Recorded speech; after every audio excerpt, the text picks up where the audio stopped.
Tyler Kelly has the ball here, and we've talked so much about being a hub of offense. This is kind of an example of that, where he's not the guy who's supposed to score on this play, but it's more about, can you handle the ball while we run action off of you? And so you're going to see Dalton starting to creep into the play here. And he goes to set the screen on Dillingham, and Dillingham and Shannon get mixed up as Bronny starts to curl off of this, and they both go toward Bronny, and Dillingham kind of chips Shannon away. So this gives Dalton some separation. He's going to get that handoff, and then it's a little jump stop. See that right there? Off one foot, and it stops his momentum. You're going to see this happen again, and then he can raise right up over the top into this three. Classic movement shooter three. The one thing I want to point out here too is, if that's AD setting a screen on him, if you can get two out to you like that, sometimes it's that I jump to take the shot, but I dump it off and that's a dunk. And so again, this is part of why I'm so excited about the trio, the LeBron, AD, and Knecht minutes, is they have skill sets that complement each other. Anyway, Dalton drills it over the top, and there we go. All right. Oop.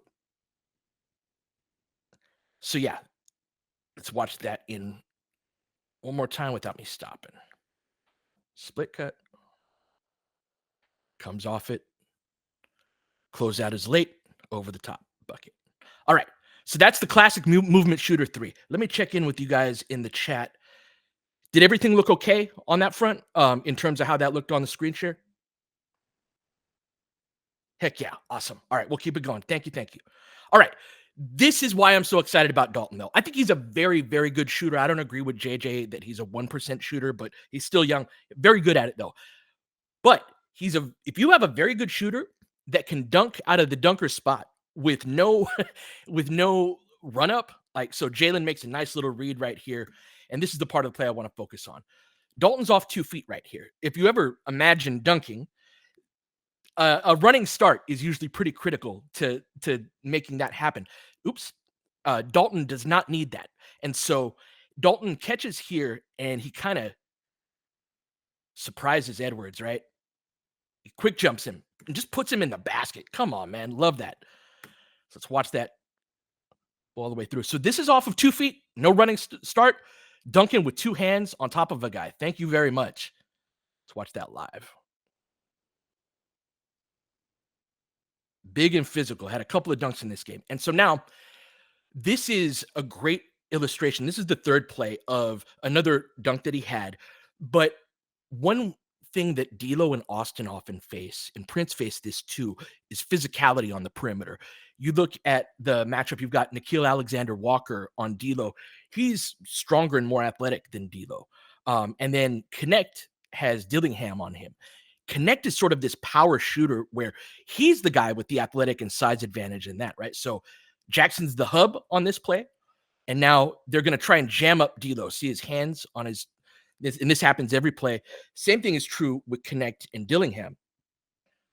But Knecht has the advantage there, right? It's something where, like, again, he's got that size advantage. So you hit play off of that, and then see the swim move. See, he's got his arm right there. Rip that way with the right arm, and then swing over with the left. Again, bring it back, and we'll see this from another angle too. This is a swim move, just like in football for a defensive lineman. Swim over the top, he's gone. Jackson sees it. Got ourselves a dunk. Let's watch it in real time, see if you can see the swim move. Boom. And that's how you beat ball denial off the ball. So those are the three plays. If you have, I'm sorry, no, this is the other one. I guess it's 4 plays. So on this one, he's got McDaniels on him, and this is early in the game. This was the first shot that he hit. This is McDaniels in a lock and trail, and so he's supposed to stay attached off the hip. So Dalton's going to curl off of this, and he's supposed to get downhill a little bit. But watch this jump stop, right? He plants his foot, and then watch the angle on his feet. See how his feet are way in front of his shoulders, of his waist, and all of that. And what that does is that slows down his momentum. He's got to come off this curl with a certain amount of steam to get separation. But if he overpenetrates, he runs right into Gobert's trap. And so he jump stops, and it goes from there, and that slows him down to, look at him. He's all on balance now.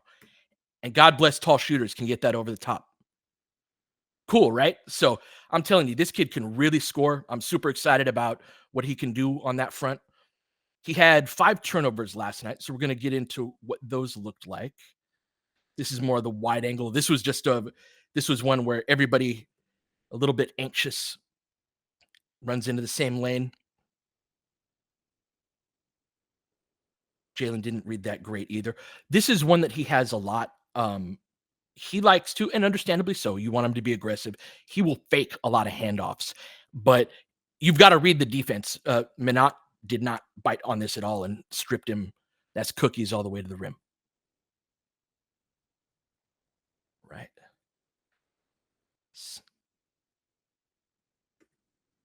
Attacking a closeout. Yeah, shuffled his feet, attacking that closeout. It's going to happen. I'd love him to catch that and like shot fake first before he looks to make that move. But that's going to happen. Yeah, had a couple of transition. That's an over penetration. Tries to do that low gather dribble that a lot of guys do, where you dribble it low and you gather it low, but he doesn't get it low enough and gets it stripped. So he doesn't get it sort of through that gate. Good hands by the defense there. Then another one here. This is one where ideally he throws it up right here to Colin, but gets in the passing lane. There's a turnover there. All right. I'll stop there on Dalton. Any thoughts, feelings, and opinions, things you want to bring up? We're going to take a little break before I move on to Max. Good stuff. All right. All right. Give me your thoughts in. I'll move on to Max here. Max, I thought, was our best player last night. It was a very balanced game. One thing that really stood out to me is he hit a couple of off foot. I've found Max's game to be a little on the robotic side sometimes. And so he hit a couple of off balance type of shots where it's like, all right, he's been working on that. And so this is one of them, a left foot, left hand layup with good touch off the glass. It's downhill off that, takes off of the left foot right there, right? And this is Max. I love Max because he's like a coaching video on a lot of stuff. When you teach young players how to make their layups, that like get your off leg up in this very perpendicular type of form. You see the form on that, and then guides it up with his left hand. Good stuff out of the reach of McDaniels.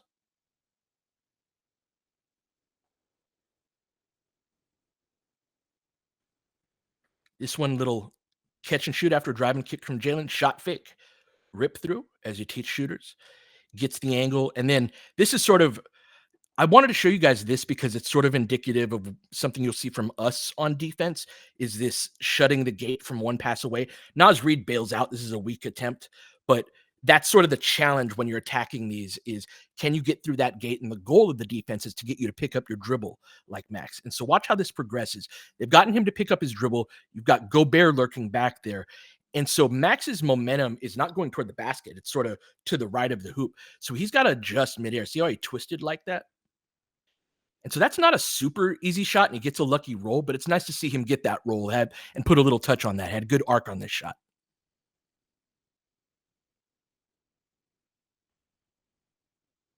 Right. And then the loudest play, the backdoor cut, again, reminiscent of this of the Knecht dunk. D'Lo's great at this read, seeing when guys have their head turned in transition. And you can also beat ball denial teams like this. Now, I want to point out, again, Knecht did this too. These are two of our best shooters on the team. So I love this idea of power physical shooters that like, yeah, they can knock down a catch and shoot three. They can also dunk on you off of 2 feet.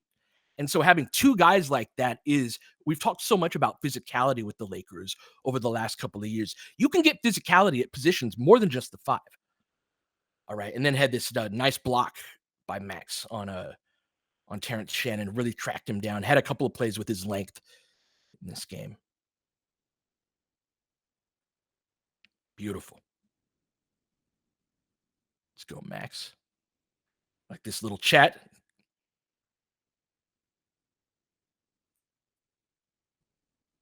I'm not a good lip reader, but that's up to y'all. All right, let's see. What did I want on this? Oh, yes. I love that Max does a great job on this. Forgive me. Let me get a sip of water real quick. So Max is over here. Sorry.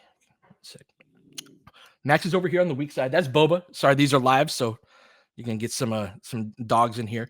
And Max's job is to tag enough on Gobert, while also getting back to McDaniels. And so this close and recover right here is one of the more difficult things to do defensively and something Max does really well. So not didn't really tag on that, and Rui had him. I was wrong about that. Forgive me. But on the skip, gets out to McDaniels. McDaniels tries to attack it. Really, it's being able to beat him to that spot. Now, the contest is okay, right? McDaniels is long, but it's really more about being able to get out to the shooter and cut his drive off. And if you can get a decent contest up on this, you'll live with it. Let's see, why did I want us to see this play? Oh, yeah, that's right. He's wrestling underneath. We were super undersized last night. And so there were a lot of, hold on, Max is over here, right? And so he did the best job of wrestling with Luka Garza. Reddick talked about how we got destroyed in possessions, and we did. But this is sort of that, like, what guards need to be able to do if you want to switch, if you want to, do certain things on the pick and roll. Nice job of getting that strip here. I'll go more frame by frame on that. Yeah, just be a pain in the ass. Knock that away. Good play right there. Then on Dillingham here. Oh, this is part of his processing speed getting better, I think. He's just learning better routes on how to get like to different spots. So Dillingham, who I was really impressed by, you'll watch Max sort of spin under this screen, right? And then beat him to the spot because he knows Dillingham doesn't necessarily want to take that deep that early in the clock. Dillingham splits that gate, but has to pick up his dribble at this point, right? And so Max is step by step with him. And then when he can kind of unfurl like that and get his arm up, I don't know if he got a piece of that or not, but definitely bothered the shot. So, all right. That's Max. Yeah, I think we're just going to go boom, boom, boom on all three of these guys, and then I'll do questions and stuff at the end. All right, so Jaylen's passing feel is something that Darius talks about a lot on the podcast. And this is a good example of that. It's not just about like how you pass, but also how you maintain a passing angle. So you'll see a ball screen here with Jaylen and Jackson against Dillingham and Garza. Big advantage to the Lakers here. That's not a great defensive combo for Minnesota. But I want you to watch for how Jaylen maintains the pocket. And so he plants his front foot in a way where he could have over penetrated, and a lot of young guards will sort of like try to explode toward the hole in these type of situations, but he holds the pocket in a way that creates a passing angle for Jackson. See if you can see it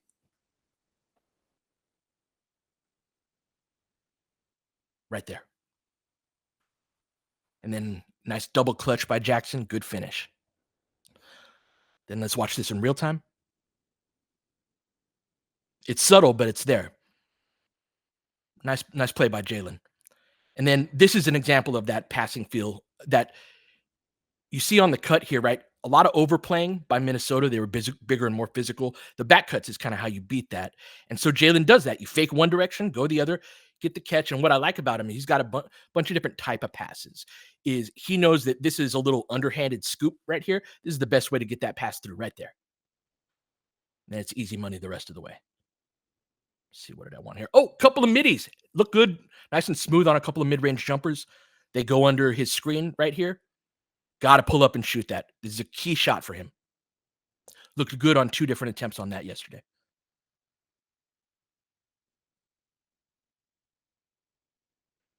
That's the second one. Nice little pull up. Shaking the defender. All right, what did I want to see here? Oh, yeah. So a couple defensive mistakes. He's guarding DiVincenzo here, and he let him shake loose in that you've got to stay attached to a shooter. This is where he is over here. And then runs right into Gobert's screen because he's not attached to the shooter.